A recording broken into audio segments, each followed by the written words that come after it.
ભાવનગરમાં લુખ્ખા તત્વોનો આતંક, વેપારી પર છરીથી જીવલેણ હુમલો, ઘટના સીસીટીવીમાં કેદ। ભાવનગર શહેરમાં કાયદો અને વ્યવસ્થાને પડકારતી વધુ એક ઘટના સામે આવી છે। ઘોઘા સર્કલ નજીક એક વેપારી પર લુખ્ખા તત્વોએ છરી વડે જીવલેણ હુમલો કરવાનો પ્રયાસ કર્યો હતો। સમગ્ર ઘટના નજીકમાં લાગેલા સીસીટીવી કેમેરામાં કેદ થઈ ગઈ છે। પ્રાથમિક માહિતી મુજબ દુકાનની બહાર રાખેલી કચરાપેટીને કેટલાક લુખ્ખા તત્વો દ્વારા લાત મારવામાં આવી હતી। વેપારીએ તેમને ઠપકો આપતા તેઓ ઉશ્કેરાઈ ગયા અને પોતાની પાસે રહેલી છરી વડે વેપારી પર હુમલો કર્યો હતો।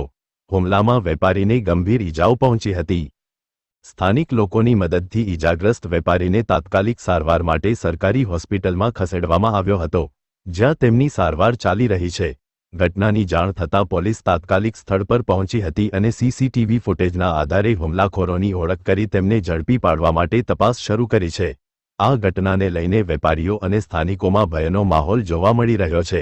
અહેવાલ જાહિદ સૈયદ, રિપોર્ટ ઇમરાન સુમરા, ભાવનગર।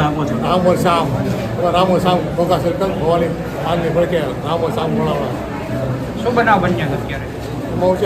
ભવાની પાનવાળા છે ને, ત્યાં બે અજાણા વ્યક્તિ હતા, કારના થળ કરતા હતા। એમને એવું લાગ્યું કે પીધેલા જ હતા। પછી ત્યાં અડધી કલાક સુધી થળ કરી એ લોકોએ। પછી ગાડી લઈને ગાયકા અમારી કોર આવ્યા, અમારી દુકાનની પાયા હતા મારી, ત્યાં ડસ્ટબિન હતું ને ત્યાં પાટું માર્યું।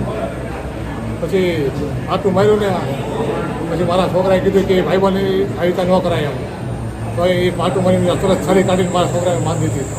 કેટલા વ્યક્તિઓ હતા એ લોકો? એ બે જણા હતા, બે પાસે છરી હતી।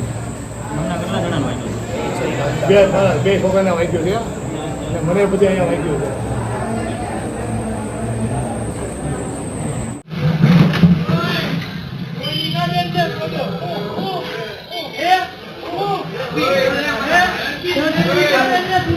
Hey,